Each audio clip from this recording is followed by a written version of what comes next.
Frédéric nous parlait du documentaire à ne pas rater demain soir sur France 2. On va parler des créations télévisuelles. Elles ont leur festival, c'est à Luchon, d'où vous rentrez. Oui, alors je suis allée à la montagne pour vous donner des pistes. D'accord, des pistes sur Vert, ce qu'il faut bleu, regarder. Rouge, noir. Voilà, effectivement, j'ai glissé une vanne. C'est bon, maintenant, vous avez je peux votre m'arrêter. forfait, vous pouvez rester. Non, mais ce qui est extraordinaire à Luchon, c'est que vous avez toute la télévision de demain, mais j'allais dire demain, c'est là, c'est dans les mois à venir, c'est dans l'année, oui. Et puis la télévision de demain, de ce qu'on attend de la télévision de l'avenir. Donc des mini-séries, des web-séries, des téléfilms, tous les programmes en fait sont représentés. Et alors ce qui était très frappant dans cette édition, qui est la 21e édition, c'est que finalement, je me dis quand même, c'est pas parce que c'est France 2, mais sincèrement, que ce soit nos coups de cœur à nous, que ce soit les programmes qui ont été récompensés, il y a énormément de France 2. À l'intérieur, mini-série. Et encore plus de France Télévisions. Meilleure mini-série, France 2, qui s'appelle À l'intérieur. Cyril Danvers, que nous avons rencontré, a eu le prix de la meilleure mise en image, prix du public.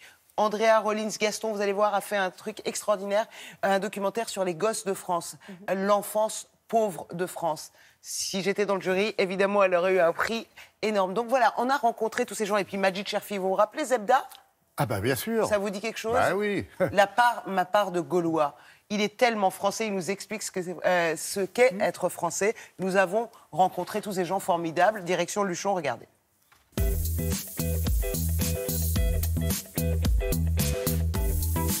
Ce qui est fantastique durant le Festival de Luchon, quand on a fait cette sélection de plus de 100 films, c'est qu'on est au cœur de l'actualité. Majid Cherfi, à la tête du groupe Zebda, qui a complètement changé il y a 10 ans la carte géopolitique de Toulouse, qui était précurseur, prémonitoire des Gilets jaunes finalement. Qu'il était beau le rêve, être français tout doucement. Je suis le Gaulois auquel on ne s'attend pas. Être mu par un idéal qu'est la République, c'est pour moi ça être Gaulois, et c'est pas d'avoir des parents qui soient nés il y a 2000 ans dans le Bas-Quercy. Et puis l'enfant que je n'attendais pas, sur le déni de grossesse. C'est une fiction qui est au cœur de l'actualité. Pourquoi avez-vous caché votre grossesse? Pourquoi avez-vous tenté de tuer votre bébé? Votre mari, il était tout courant? C'est lui qui vous a demandé de vous en débarrasser? C'est pas mon bébé. Je m'appelle Cyril Danvers, je suis le réalisateur et le coproducteur d'un documentaire fiction qui s'appelle Les Enfants Maudits, qui propose une plongée dans un lieu qui n'existe plus, une prison pour enfants qui s'appelait La Petite Roquette. Oh, réclamez-moi. Je serai un bon fils.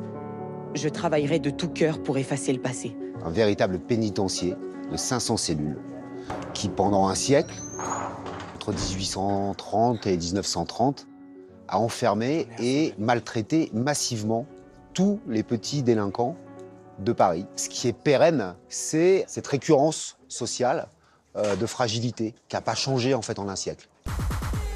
Encore un sujet qui est dans l'actualité avec Gosses de France, un documentaire fantastique sur les enfants dans des zones difficiles.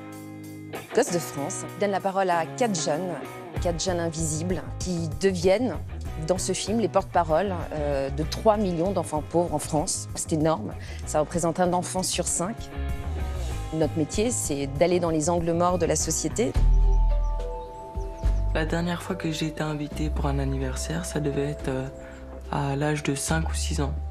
Parce qu'on ne pouvait pas acheter des cadeaux, parce qu'il faut toujours acheter des cadeaux. La mission du service public, je crois, c'est ça, c'est donner la parole à des invisibles, à des personnes qui n'accèdent pas à la parole publique. C'est une de nos missions en tant que documentariste. When I was young, it seemed that life was so wonderful. Magnifique, hein? Ouais. Voilà, bravo à ces réalisateurs. Et puis attendez, le Pyrénées d'honneur a été remis à Muriel Robin. Là, c'est pas France 2, je dois dire, mais elle est tellement humaine, tellement généreuse qu'elle mériterait un prix chaque jour, posé dans sa porte, même pas besoin d'aller le chercher. Oui, mais c'est voilà, un peu nous et un peu vous, mérité. puisque vous l'aviez rencontré pour Télématin. C'est vrai, pas faux. Merci.